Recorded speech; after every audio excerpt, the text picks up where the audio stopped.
Hey guys, welcome back to Economics and Comics. Well, I'm Bill, your host, as well as Joel from GoneWithTheTwins.com.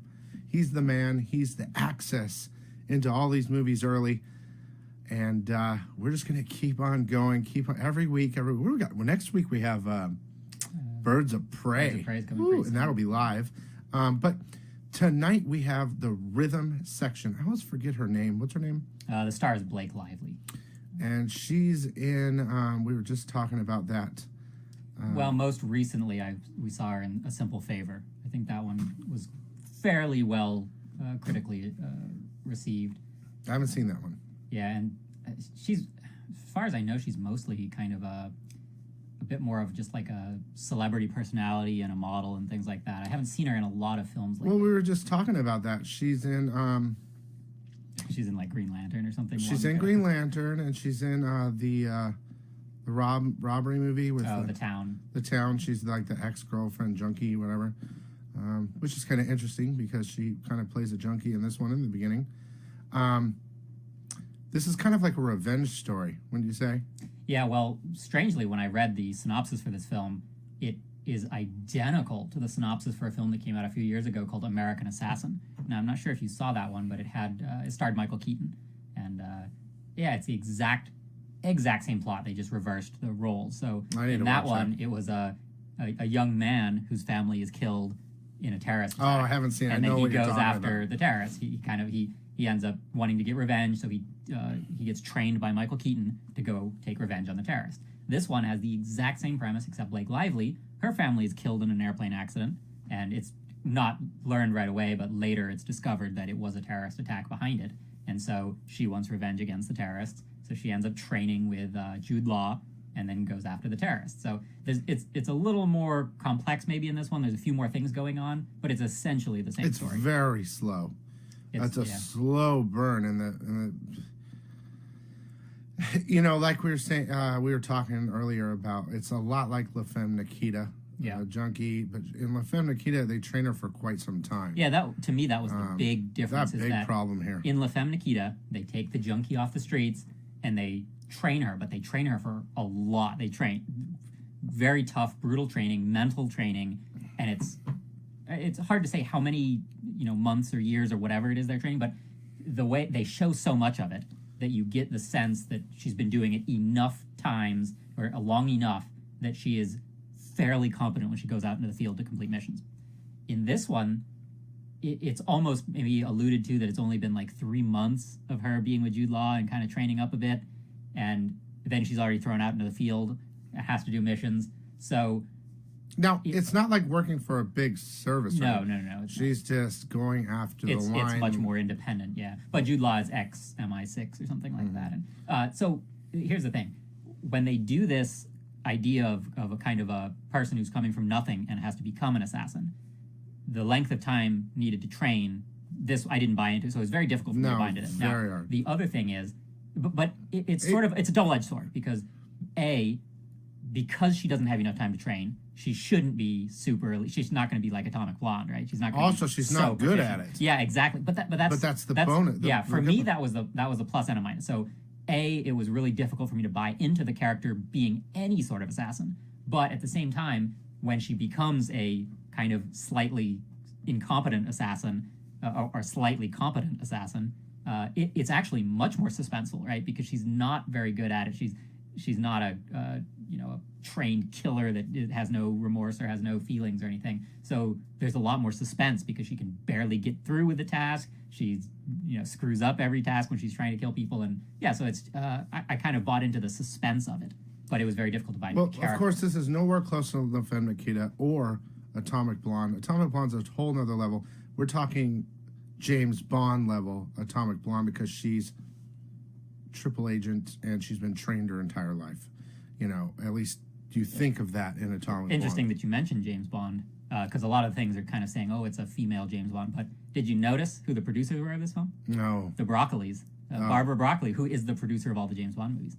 That's why you're saying it's a possible James Bond. Well, maybe it's MI6 related. Yeah, no, I mean, it's just one more interesting thing is why is this not as good as perhaps some of the Bond movies Well, why isn't it closer to that kind of? Well, thing? like we said before, they train her a little bit, barely anything, and shoot a gun, and no real fighting training, but more about getting her off the drug, because all the running and all that. But it also shows when she's going on her mission, she doesn't know what she's doing, and by fluke she keeps.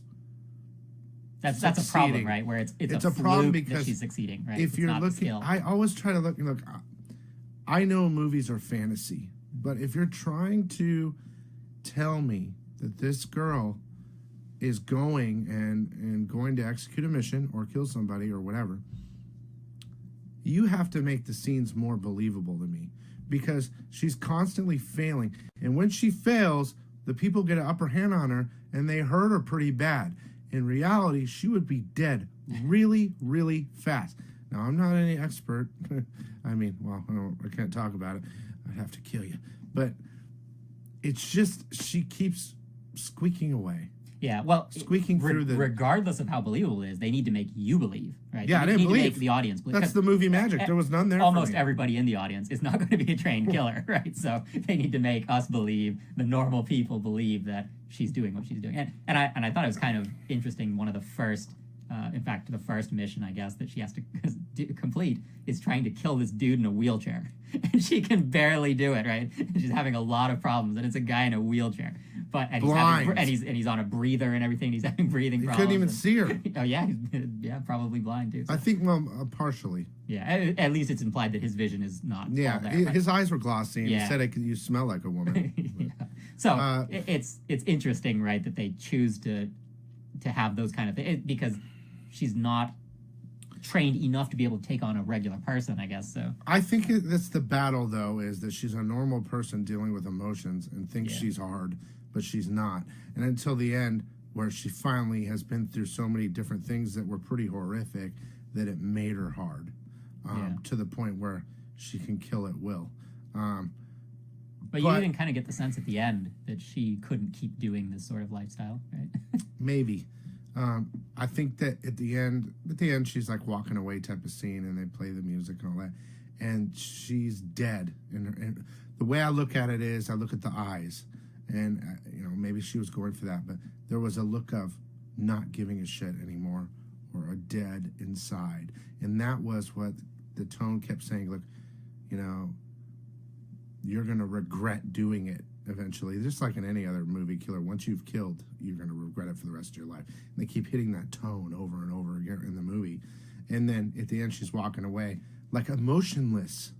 Yeah. So I think that if anything they're trying to do, I guess I'm digging deep here, is go for someone that pretends to be emotionless, but really having a lot of emotions, to not having any at all after everything that's happened to her. I don't know. Well, in the climax of the film, they almost give this sense that, she didn't really have all the emotions she was portraying. She was faking some of it. And I don't know if I believe that very much. But also, I would have preferred if she had crossed that line and became the cold-blooded assassin earlier in the film, to where by the end, you're like, I get it. She's that character. Even though I didn't like this movie, and I was hoping the best, I think that you can't do what you just said you wanted, because the only way it works for being an incompetent killer and with not a lot of training is having emotions. Because I would think that if you didn't have emotions, this is my theory, at all, you would be a great killer. Yeah. That is what makes I a great think killer. I'm brilliant. So I'm going to be a very good killer.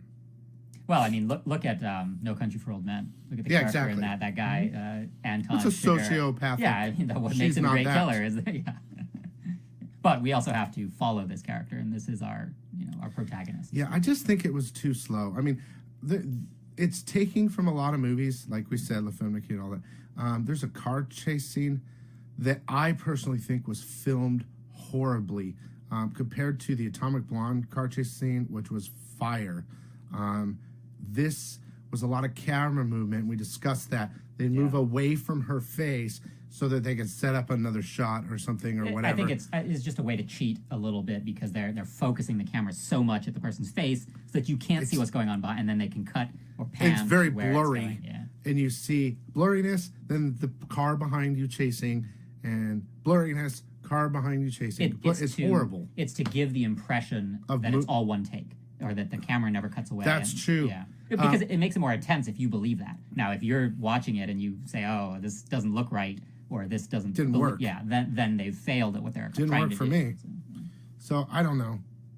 There weren't, other than that car chase sequence, and maybe a couple of minor scenes. There wasn't a lot of suspense. I didn't feel. And there was no big hand-to-hand combat sequence, anything like that. Well, no, she has no training. In any type of fight scenes or scenes of that nature where she has to do something like that, they're just not good. I'm not trying to hate on the movie because I really wanted a lot. Well, I mean, here's the thing. I like Blake Lively. I liked her performance in general. Yeah. I like Jude Law. I thought Sterling K. Brown is great. The problem is I don't know that the characters were written in such a way that we could, even though they're portraying them probably as well as it was written. Well, they were supporting actors with very small pieces. Yeah. You can't. We're not getting into the story of them. We're getting into the story of her. Yeah. And basically, that's a junkie. But for me, that was the biggest hurdle: is trying to believe that this prostitute junkie is able to become an assassin, and it was tough. Yeah. I feel like maybe if they had said, a cut scene to black, and it says, 5 years later, and now here she is as an assassin, and you're like, oh, okay, yeah, maybe, but it was probably a few months, and you're thinking, no, it was unbelievable. And not in a good way, where, dude, she did this thing, and oh my gosh, she's no, it was just. Well, she wouldn't have survived her first mission against a guy in a wheelchair. Yeah. That's what I'm saying. That's how unbelievable it is. If you think about it, it's extremely irresponsible for Jude Law to send her out there to go kill this guy in a wheelchair when you see the results, it's like, geez, she barely made it out of there alive. And what was Jude Law thinking sending her out there? It's basically like he didn't care. That's right. He didn't care. Yeah. Because he wouldn't have done it. Yeah, he should have, though. But she had begged him to train her and do it because she had to get her revenge. But that makes him a poor teacher. He tried. Well, he said her first mission was a guy in a wheelchair that was half blind and couldn't see or couldn't hear or whatever. Yeah, but that's a pretty good first mission. He didn't know that. How do you know? Because they didn't even know that he was going to have security and whatnot. So Jude Law, there's no way Jude Law knew the target happened to now be in a wheelchair needing a breather. Yeah, I guess. Maybe he did. Maybe. I don't know. Maybe anyway, watch the movie and find out. I don't know. It wasn't Atomic Blonde. It wasn't Femme Nikita. Yeah, don't go into it with those kind of expectations. Just don't go. I do like her performance, though. Her struggle. It is interesting to see her do something different. Yeah, it's definitely different. I mean, her hair's all cut. Look, I know people that were addicted to heroin and their struggles. And I think she did a pretty good job portraying it. They didn't go too far into it. But she did look beat, battered, tired, emotional, exhausted. But it just, I don't know, it didn't work for me. The movie itself didn't work for me. Her performance was fine. But besides that, it just wasn't that exciting that I wanted more excitement. Yeah. So that's it for me. Yeah. What about you? Yeah, no, I said everything I wanted to say. I think I said too much. I think for me, when I first saw the opening credits and it says produced by Barbara Broccoli and Michael G. Wilson or whatever, I thought, oh my God, that's the James Bond people. I was like, broccoli? But anyway, so yeah, I don't know where I was going with that now, but it's just the expectations. Yeah. Always try and keep the expectations low for these January movies. And the previews of it. Now, I watched the preview. And they have the song beaten and you get excited. Oh, they probably show you. Yeah, you think a lot. 30 seconds of the only 30-second action sequence in the movie or something. Well, mostly her and her best seat parts. It's based on a book, so I guess the book was probably had that title. But what a terrible title too! Makes it sound like it's a. Well, the rhythm section, I was thinking something, but it actually documentary. has to do with her heartbeat. Yeah, but they really don't explain it too well. That's got to be what it is. They should have just called the movie, if they wanted to go that route, they should have just called it Rhythm or something, but I guess that's almost as bad. I don't know. But it's based on a book, which actually is based on a a fairly popular book that has many parts. It's the what was her last name? It was Stephanie something, Stephanie Patrick. So it's like the Stephanie Patrick series of novels. So in the novels, I'm guessing she becomes more and more of a Well, maybe elite they'll assassin keep or going, but something, I mean, well, with the January release, it's already been, the movie itself, I think, was delayed from last year or something. So anyway, to sum it up, I liked all the actors. I think they did a good job, but I thought the script was poor and unbelievable. to sum it I up, didn't like the camera work. sub to this channel if you like these reviews. Sorry. Check out Joel at GoneWithTheTwins.com, and we'll see you next week live on Wednesday night at probably around 9 o'clock Pacific for Birds of Prey live movie review. Hope you guys enjoyed, and thanks for stopping by. Thanks, Joel. Thank you, Bill.